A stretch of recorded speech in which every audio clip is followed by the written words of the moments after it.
Assalamualaikum warahmatullahi wabarakatuh. Selamat pagi, selamat siang, selamat sore, dan selamat malam mas-mas sekalian. Izin memperkenalkan diri, nama saya Wildan Haidarimi dengan NIM K00241190 dan saya dari kelompok B6. Pada kesempatan kali ini saya akan menjelaskan tentang laporan soal praktikum laboratorium anatomi blok 1D3 tentang sistem pencernaan dan metabolisme. Langsung saja pada soal. Randy adalah seorang mahasiswa yang sangat gemar menghadiri acara makan bersama, terutama di restoran dengan konsep all you can eat. Namun, pada suatu kesempatan, Randy merasa tidak nyaman karena cepat merasa kenyang, padahal baru saja memulai makannya. Hal ini membuatnya khawatir ada yang tidak normal dalam sistem pencernaannya. Sebagai teman yang baik, jelasin ke Randy tentang traktus digestivus superior, mulai dari mulut sampai lambung serta gimana kompensasi Spectre dan gerakan pencernaan saat dia lagi makan takus di all you can eat. Untuk traktus digestivus superior ini dimulai dari mulut. Di mulut ini terbagi menjadi dua bagian yang dibagi oleh arcus dentis di sebelah sini. Yang di bagian posterior dari arcus dentis itu terdapat cavitas oris atau cavum oris. Di bagian anterior arcus dentis itu ada eh, vestibular oris. Untuk batas-batas dari vestibulum oris sendiri itu yang di bagian anterolateral itu adalah bium superius et inferius.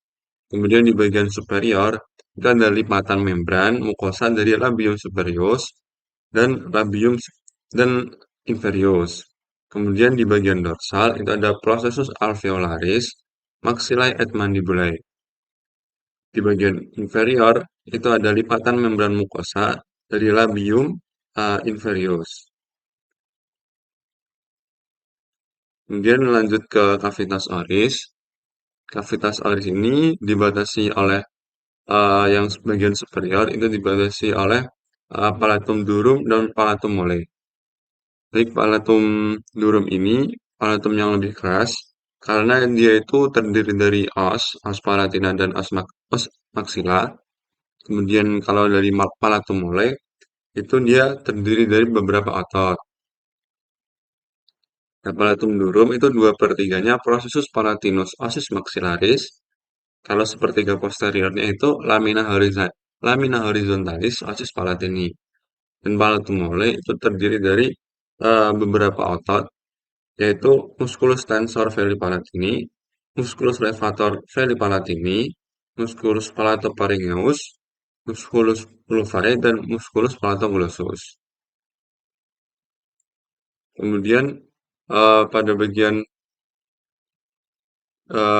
inferiornya atau basisnya itu cavitas oris dibatasi oleh diafragma oris. Kalau bagian posterior itu dibatasi oleh isthmus faucium. Kemudian dilanjutkan pada struktur yang ada di oris atau ada di mulut, yaitu ada lingua atau lidah. Dan di lingua atau lidah ini terdiri dari dua bagian, yaitu pars posulcalis linguae dan pars presulcalis linguae atau yang presulcalis itu lebih depan dan yang posulcalis itu lebih belakang. Di pars presulcalis linguae itu terdiri dari beberapa papila, yaitu ada papila filiformes yang paling depan, kemudian ada papila fungiformes, papila foliata, dan papila falatae atau dikenal sebagai papila circumvallata. Kemudian di bagian posulcalis linguae itu terdapat plica glossa-epiglotica lateralis, nah ada plica glossa-epiglotica mediana, kemudian ada vallecula epiglotica, atau dua bagian posulcalis itu disebut dengan radix, yang presulcalis itu disebut dengan corpus. Yang memisahkan, yang berada di antara dua bagian ini, di antara corpus dan radix itu ada sulcus terminalis. Yang di tengah sulcus terminalis itu terdapat foramen caecum linguae. Kemudian dilanjut pada bagian inferior dari lingua, ini terdapat frenulum linguae, dan caruncula sublingualis. Kemudian terdapat otot-otot yang ada pada eh, lingua. Pertama ada yang ekstrinsik atau yang luar, itu ada genioglossus, piloglossus, musculus hyloglossus, musculus styloglossus, dan musculus palatoglossus.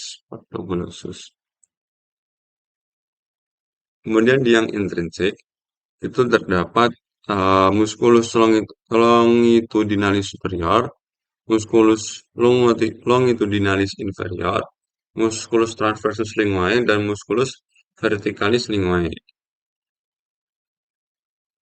Kemudian kembali ke inferior dari lingua, itu terdapat muara dari kelenjar-kelenjar atau glandula. Yang pertama adalah muara glandula sublingualis, kemudian muara glandula submandibularis, dan muara glandula parotis. Di bagian lidah ini, itu diinervasi oleh yang sensasi umum, itu diinervasi oleh nervus 5 cabang 3 atau nervus mandibularis. Kemudian untuk sensasi khususnya itu di facialis. Untuk di bagian posterior atau di bagian radix atau postsulcalis linguae itu diinervasi oleh nervus palatoglossus. Kemudian terdapat struktur kedua pada oris, yaitu gigi.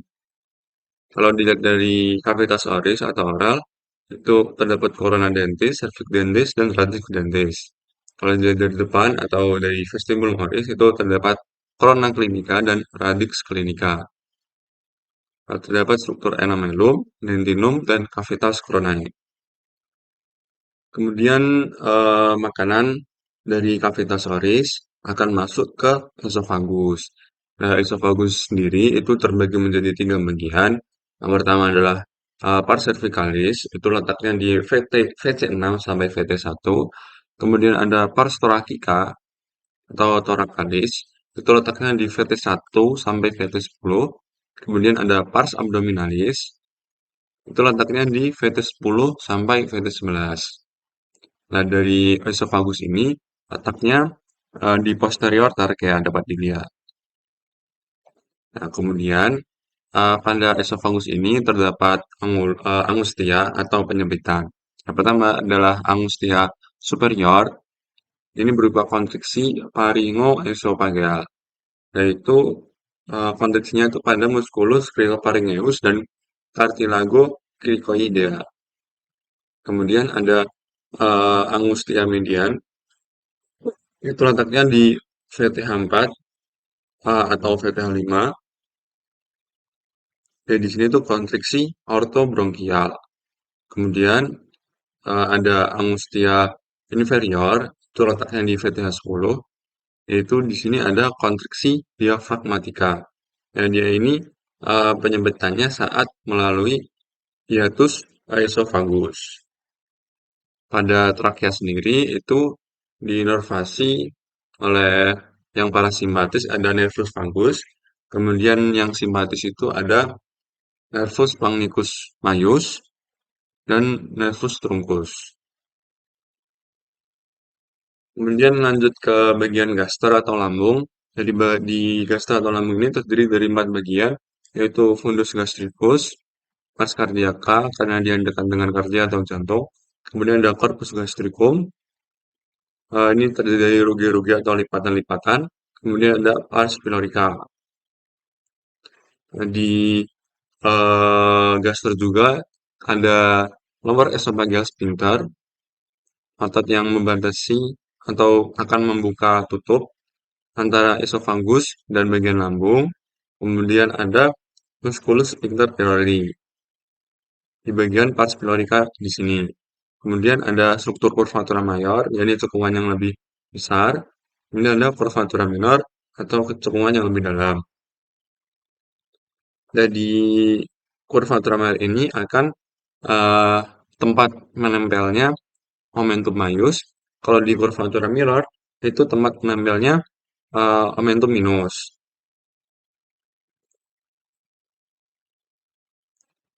Kemudian di lapisan dinding dari eh, gaster itu sendiri terdapat empat, yaitu tunika serosa, kemudian ada tunika muscularis. Tunika muscularis ini ada tiga, yaitu ada tunika muscularis yang stratum sirkular, kemudian ada oblique, yang satunya ada longitudinal.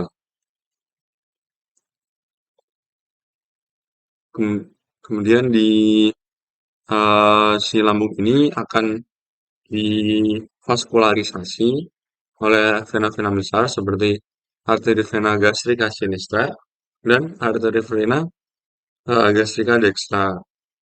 Kemudian kalau di inervasinya itu yang parasimpatis akan diinervasi oleh nervus vagus. Kemudian kalau yang eh, simpatis itu akan diinervasi oleh nervus spongicus majus, kemudian truncus sympathicus.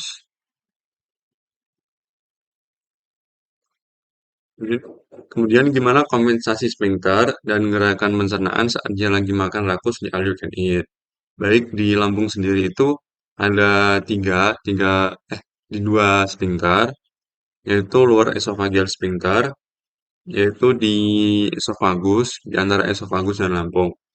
Nah, kalau ada makanan banyak dari atas dan secara terus-terusan, apalagi di sini Randy itu makan rakus, dia akan terus-terusan relaksasi atau membuka supaya makanannya itu bisa masuk. Kemudian ini akan LS ini akan terkena resiko karena lambung Randy sudah banyak makanan, jadi tekanan intraabdomennya itu lebih tinggi dan LS ini rawan untuk membuka. Kemudian ada sphincter pylori itu di bagian antara lambung dan duodenum, yaitu kalau makanannya si Randy ini belum dicerna baik oleh gaster, dia akan menutup terus sphincter pylorinya karena memastikan makanan dari yang dimakan Randy itu akan dicerna terlebih dahulu.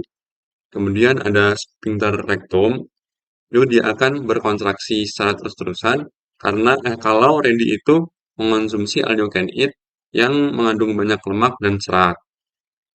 Kemudian ada gerakannya sendiri, gerakan pencernaan itu dari peristaltik esophagus, dia akan terus-terusan bergerak peristaltik karena makanan yang masuk itu terus-terusan.